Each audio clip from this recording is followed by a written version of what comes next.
Il y a un adage qui dit ceci: au fur et à mesure que les années passent, la seule chose que certains font, c'est vieillir et rien d'autre. Aucune forme de croissance, aucune forme d'évolution personnelle, professionnelle ni sociale.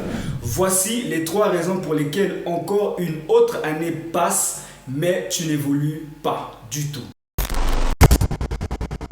Je n'imagine pas le nombre de fois où des individus, juste parce qu'ils étaient plus grands ou plus âgés, ont voulu m'imposer qu'ils connaissaient plus ou qu'ils étaient mieux que moi. J'ai vu le soleil avant toi et donc il n'y a rien que tu ne puisses m'apprendre. En Afrique en particulier, c'est la seule technique que nombreux ont trouvée pour exercer leur droit d'aînesse. Ils pensent que l'ancienneté seule suffit à avoir raison de tout et on le voit bien dans toutes les couches de la société. Les politiciens veulent demeurer éternels sous prétexte d'une ancienneté qui leur conférerait une expérience hypothétique à laquelle les jeunes n'auraient pas accès. Après, faut-il encore s'assurer qu'il s'agisse d'une expérience qui mettrait en valeur les intérêts généraux au détriment des intérêts égoïstes. Mais ça, c'est un autre débat qui sort du cadre de cette vidéo. En business, c'est pareil. Pendant que les nouveaux arrivent et prennent des parts de marché parce qu'il y a quelque chose qu'ils font mieux, il y a des chefs d'entreprise pas très futés qui pensent que ce n'est pas normal et qu'ils devaient être en tout temps meilleurs que les nouveaux venus juste parce qu'ils seraient les plus anciens sur le marché. En milieu scolaire et professionnel, c'est pareil. Ceux qui ont plus de diplômes veulent à tout prix imposer à ceux qui ont moins de diplômes qu'ils seraient plus compétents qu'eux. Au moment où nous savons tous qu'aujourd'hui, le diplôme est une très mauvaise unité de mesure de la compétence de quelqu'un. Elon Musk le dit mieux que moi. Il dit, je cite, « Tu peux avoir un diplôme et rester un idiot. Il ne faut pas confondre éducation et intelligence. » Bref, j'ai comme l'impression que tout le monde pense avoir droit à un résultat. Et à mon avis, c'est là que se trouve tout le problème parce que pour moi, tout le monde n'a pas droit à un résultat. Par contre, je pense que tout le monde a droit aux opportunités. Et les seules personnes qui ont droit à un résultat sont celles qui saisissent ces opportunités. La société a par exemple conditionné l'homme pauvre à penser qu'il a droit à une partie de la richesse du riche pour la seule, simple et unique raison qu'il serait pauvre. Oublions que le riche dont il est question n'est très souvent qu'un ancien pauvre qui a saisi des opportunités. En d'autres termes, le pauvre a bel et bien l'opportunité de changer sa situation. Mais au lieu de ça, il préfère toujours penser que c'est aux riches de lui donner. Il refuse de voir et de saisir les opportunités, mais exige le droit à un résultat qui doit venir des autres. Il n'a jamais rien à donner, ni à lui-même, ni aux autres, mais les autres doivent toujours lui donner. Cela nous emmène donc à la première raison qui peut faire que pour quelqu'un, les années passent, mais qu'aucun changement significatif ne s'opère. Première raison, c'est une maladie contagieuse très grave qu'on appelle l'excusite. C'est tout simplement la maladie numéro 1 de l'échec. Elle consiste à se plaindre et à se morfondre sur sa situation au lieu de rechercher un moyen d'avancer. L'excusite consiste donc à développer un génie très particulier n'ayant qu'un seul but. Trouver toutes sortes de raisons logiques, illogiques, y compris même les hallucinations uniquement pour justifier une situation merdique dans laquelle on se trouve. Quand cette maladie arrive en phase terminale, on perd toutes sortes de responsabilités parce que l'on a intégré dans sa conscience que les responsables de nos problèmes, c'est toujours les autres et jamais soi-même. Dans les familles africaines où très peu de gens réussissent, ça existe beaucoup. C'est-à-dire que celui qui réussit devient le responsable des malheurs de tous les autres qui ne semblent pas avancer avec leur vie. Et quand c'est des familles très abonnées aux églises de sommeil, un type particulier d'escroc s'y mêle pour amplifier les choses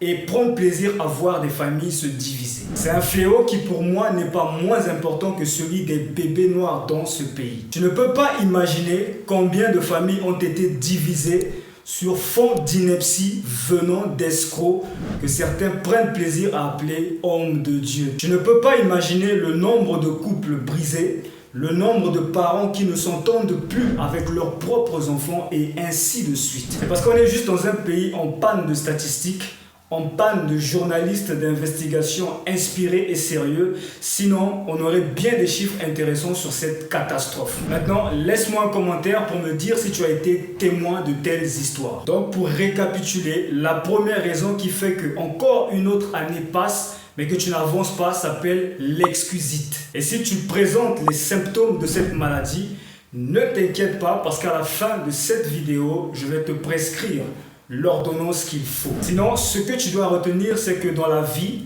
soit tu produis des résultats, soit tu chies des excuses, mais tu ne peux pas avoir les deux en même temps. C'est-à-dire, et les excuses et les résultats, vice-versa. Soit tu gagnes de l'argent, soit tu t'inventes des excuses pour ne pas gagner de l'argent. Mais tu ne peux pas gagner de l'argent et te nourrir d'excuses en même temps. C'est une incompatibilité mathématique absolue. Ce sont deux compétences mutuellement exclusives.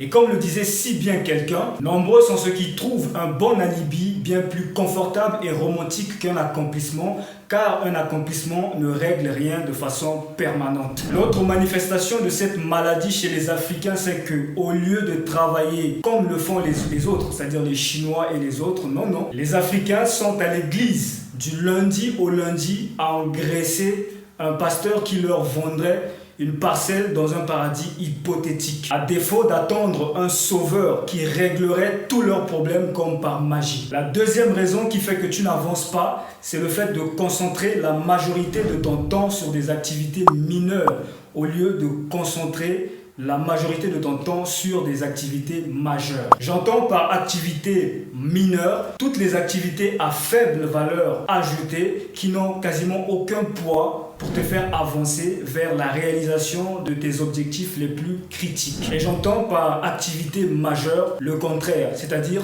toutes les activités qui comptent réellement pour que tu avances. Ce sont donc toutes ces activités à forte valeur ajoutée qui ont un potentiel très élevé de t'aider à atteindre ou à accomplir ton rêve. Si tu examines ton entourage, je suis sûr qu'il y a de fortes chances que tu sois choqué de constater que la majorité des personnes investissent le maximum de leur temps dans des activités ultra mineures qui ne les mènent nulle part. Tu as une personne qui est obèse, c'est-à-dire au bord de l'éclatement et qui en est conscient, et qui en est consciente si tu veux, mais qui passe tout son temps à manger, à regarder la TV pendant des heures ou à traîner dans les bars, à consommer de la bière sans retenue et à pisser sur les murs des gens au lieu de pratiquer une activité sportive, ne fût-ce que 30 minutes par exemple chaque week-end. Pour une entreprise qui veut augmenter ses ventes et ses profits, cela se résumerait par exemple à investir plus de temps et plus d'argent dans des activités juridiques, comptables ou autres,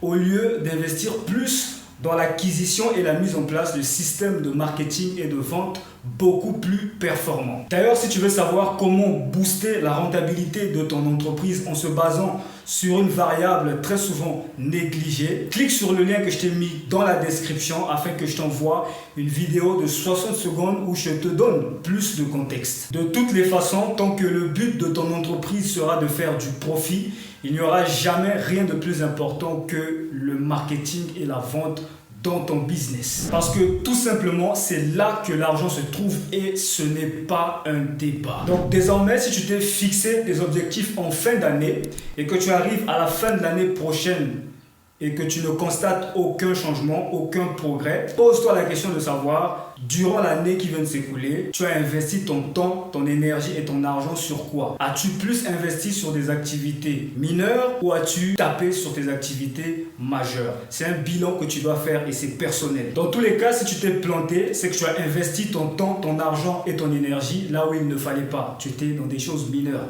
C'est comme quelqu'un qui prend la décision en fin d'année que l'année qui suit, il doit pouvoir parler le chinois ou le kikongo ou le kiswahili.